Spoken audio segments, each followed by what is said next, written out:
paper has been prepared under the guidance of Professor Dr. Anup Swarup. And first of all, we wanted to share a message from Dr. Glenn D. Page, the Vice Chancellor, Professor Dr. Anup Swarup, Government City University, Bhopal. Aloha, your creative, catalytic educational activities towards a film-free world are simply breathtaking. Thank you for sharing updates. They inspire me, will inspire all CGNT associates and will surely resonate far into the future. I have read your PhD student Katyayani Singh's paper comparing deaths and aftermath associated with famous leaders of 5 violent and 5 non-violent movements. I know nothing like it in the political leadership literature. It will invite non-killing thinking beyond abstraction at Jardin Lake City University's October 2nd for International Conference on Human Rights. Glenn D. Page, Chairman of the Governing Council, Center for Global Non-Killing. Now to start with the paper. In this paper, basically a comparison has been made between individual leaders resorting to non-violent means and individual leaders resorting to violent means in order to attain their objectives. The data collection is secondary in nature, and the hypothesis developed in this regard is that the non-violent movements are effective in bringing lasting peace and freedom, while the violent movements are not effective in bringing lasting peace and freedom. The objective of the paper is to find how to establish peace in a world where means should not be justified by the ends. As a prelude to the hypothesis of a non-killing state, few extraordinary individuals from different backgrounds, societies, and countries who not only practice and profess non-killing but also pose the public opinion and the state are being analyzed in this paper.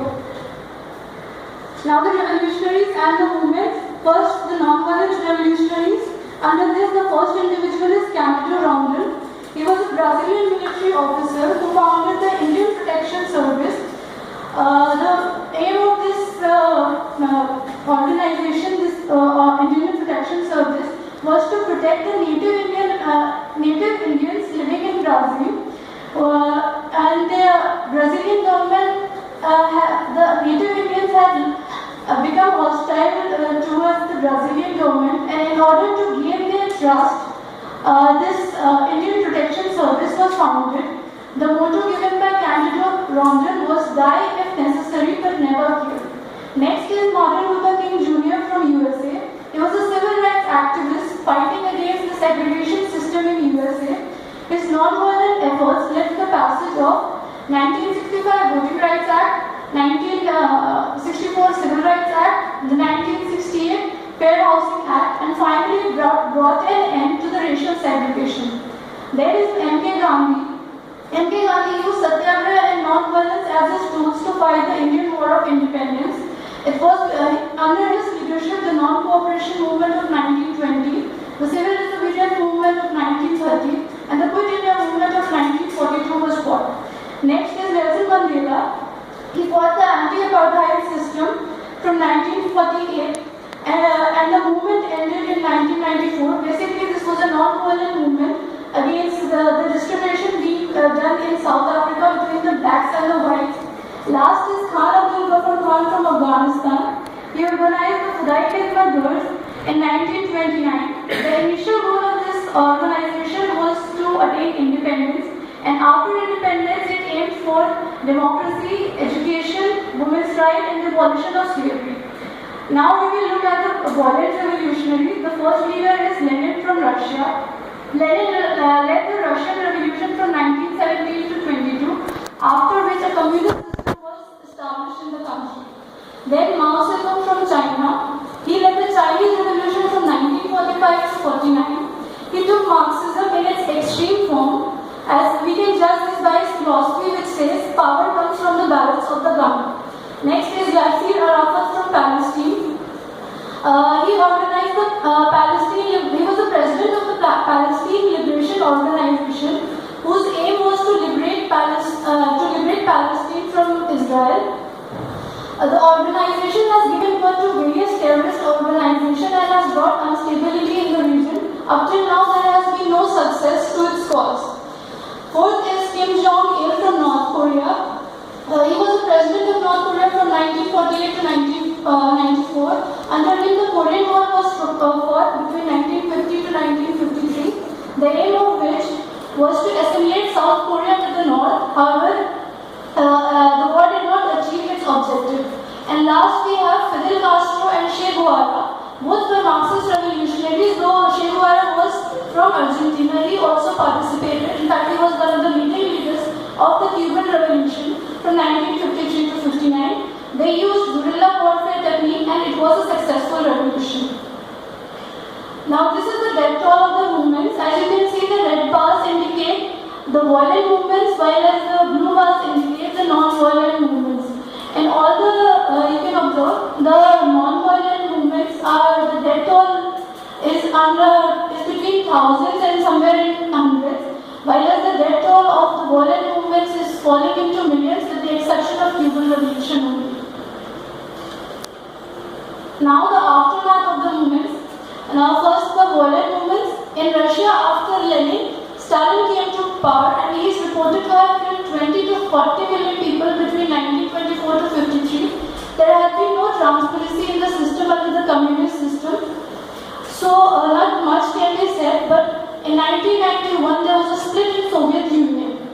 That itself says that there was some problem in the Russian country. And it was only after Gorbachev's peace approach of glasnost and perestroika that some stability seems to have come in the nation. In China, 44 to 72 million people died between 1949 to 1975 as a result of Mao Zedong's genocide and cultural revolution policy. The stability that the world therefore sees today is questionable. In Palestine, the movement by Yasser Arafat is ongoing and it has made the region highly unstable. In Korea, the death toll of 2.1 million is reported from 1948 to 87, and this does not include the Korean War. And 6 to 8 lakh 50,000 unnatural deaths are reported between 1993 to 2008. Till date, reports are there that genocide is being committed, so stability there too is questionable. Last is in the Cuba. Genocide is reported between 1959 to 87. Death toll is 35,000 to 1,41,000 under Castro's regime. So there too we can question the stability. Now you see the non-violent movements.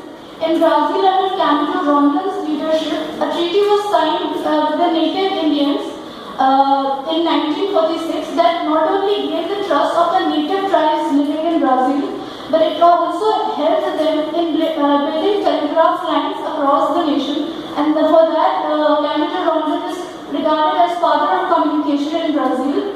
After that, there has been stability in the region. In India, as a result of the non-violent movement under Mahatma Gandhi, India attained independence in 1947, and with that, democracy was established and the stability is there.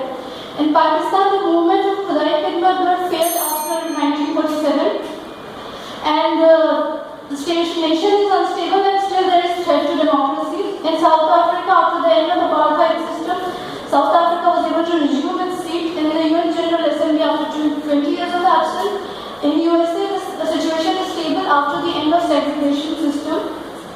Now, the question comes that a saying was there that means are justified by the end. However, this assumption has been proved wrong as per the data collected. But however noble goal may be, it is not justified by wrong means. And here again we can take the example of USA waging war against terrorism in the Middle East, where the war casualties have gone to 0.58 million and making that region highly unstable, especially around Iraq. Finally, to conclude, we can say that all movements, whether non-violent or violent, require a charismatic leader for mass mobilization. Killing in the end does not bring any of the stated objectives of the revolutionaries who resort to violence to achieve their goals. Violent revolutions do not result into lasting peace, and the revolutionaries themselves end up meeting further violence. Violent movements lead to total disregard for human rights, dignity, and towards an abhorrent state. In contrast, peaceful and non-killing approaches bring lasting peace and stability, and lasting attainment of set objectives. And finally, to conclude, in the present study, 20th century examples have been taken for better appreciation of the socio-economic and psychological forces in a post-industrial society. The focus of the study has been on individuals who had charismatic personalities and well-known movements, both that advertently or inadvertently espouse or led to killing and non